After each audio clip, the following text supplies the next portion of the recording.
Hello అండి. నేను చూపించే ఈ కూర కంటే కూడా ముందు నేను చెప్పే 2 మాటలు కొంచెం శ్రద్ధగా వినండి. అదేంటంటే మళ్ళీ అక్కడక్కడ కరోనా వచ్చిందని వింటున్నాము. కాబట్టి మీరు బయటికెళ్ళేటప్పుడు తప్పకుండా మాస్క్, లోపల దాచిపెట్టిన మాస్కులన్నీ తీసి మళ్ళీ పెట్టుకోవటం మీరు మీ పిల్లలకి అలవాటు చేయండి. మనం ఒక్కళ్ళం సఫర్ అయినా కానీ ఇంట్లో అందరు కూడా సఫర్ అవుతారు. కాబట్టి తప్పకుండా మీరు మాస్క్ పెట్టుకోవటం క్రౌడ్లోకి వెళ్ళినప్పుడు మర్చిపోవద్దండి.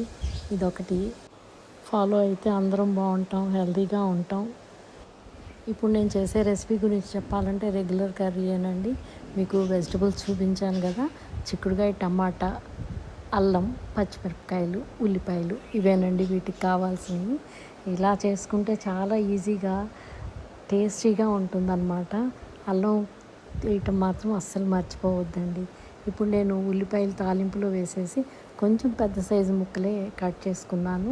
మనకి టమాటాలో ఉన్న గుజ్జంతా మనకి కంప్లీట్గా రావాలి, ముక్కలు గట్టిగా లేకుండా ఉండాలంటే నేను టమాటా ఒకసారి మిక్సీ పట్టుకున్నానండి.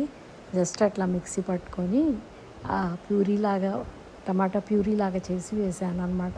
ముందుగా ఉల్లిపాయలు కొంచెం వేసేసి ఒక 2 నిమిషాల తర్వాత కడిగి పెట్టుకొని ఒలిచిన చిక్కుడుకాయలు కూడా వేసుకొని ఇందులో టేస్ట్కి సరిపడా సాల్ట్ను పసుపు అవి ముందుగా వేసేసి మనం మీడియం ఫ్లేమ్లో పెట్టేసి మూత పెట్టుకోవాలండి.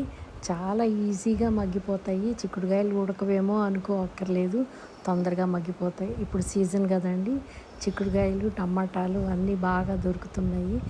టమాటా నేను ఇలా కట్ చేసి దీనిలో మిక్సీలో వేసుకొని ఇలా ప్యూరీ లాగా చేసుకున్నాను, టమాటా ప్యూరీ.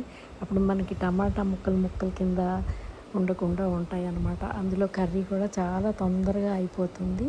దీన్ని మనం కొంచెంసేపు మూత పెట్టుకొని ఒక 4-5 నిమిషాలు లో ఫ్లేమ్లో ఉడికించుకోవాలండి. చూడండి, టమాటా అంతా మనం అలా మిక్సీ పట్టుకోవటం వల్ల జ్యూసీగా ఎలా కనిపిస్తుందో మీకు. ఇలా కొంచెం సేపు ఉడికించుకున్నాక ఇందులో మనం కొంచెం ఎక్కువ నేను మసాలాలు వాడనండి.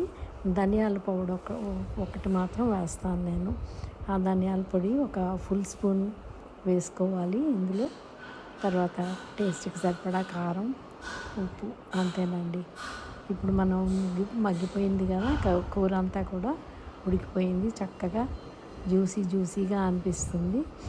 టమాటాలు కూడా సీజనల్ టమాటాలు ఇవి మంచిది కదండి, సి విటమిన్ రిచ్ ఉంటాయి టమాటా. కాబట్టి చిక్కుడుకాయలో పీచు పదార్థం కూడా ఎక్కువ ఉంటుంది.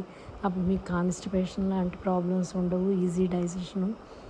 తర్వాత డయాబెటిక్ కూడా పీచు తీసుకోవాలంటారు కదా, ఫైబర్ ఎక్కువ ఉండాలని.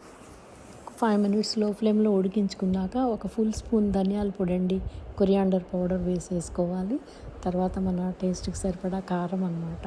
ముందుగానే ఉప్పు, పసుపు వేసుకున్నాం కాబట్టి ఇప్పుడు కారం అయితే నేను చిన్న స్పూన్ తోటి 2 స్పూన్లు వేసాను. ఎందుకంటే 5-6 పచ్చిమిరపకాయలు కూడా ముందే వేసాం కాబట్టి. మీకు ఒకవేళ స్పైసీగా కావాలంటే మరి కొంచెం కారం వేసుకోవచ్చండి.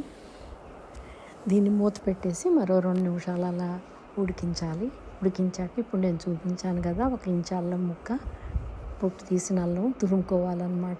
ఈ అల్లం ఫ్లేవర్ చాలా బాగుంటుందండి ఈ టమాటా కాంబినేషన్ కర్రీస్కి. అల్లం కూడా వేసాక ఒక 2 మినిట్స్ లో ఫ్లేమ్లోనే మూత పెట్టేసి ఉడికించుకోవాలి. స్టవ్ మీద ఉంచేసేయాలన్నమాట. ఒక 2-3 నిమిషాల తర్వాత మనం దీన్ని బాగా మిక్స్ చేసుకొని దీనిలో కొరియాండర్ వేసేసి, అదేనండి కొత్తిమీర వేసేసి ఇంకా సర్వ్ చేసుకోవటమే. ఈ వీడియో నచ్చితే మీరు లైక్ చేయండి. నా ఛానల్ ఎవరైనా ఇప్పటి వరకు సబ్స్క్రైబ్ చేసుకోని వాళ్ళు ఉంటే సబ్స్క్రైబ్ చేసుకోండి. మీ ఫ్రెండ్స్ అండ్ ఫ్యామిలీ మెంబర్స్ కూడా ఫార్వర్డ్ చేయండి. ఉంటానండి. బాయ్. మీ కపిల.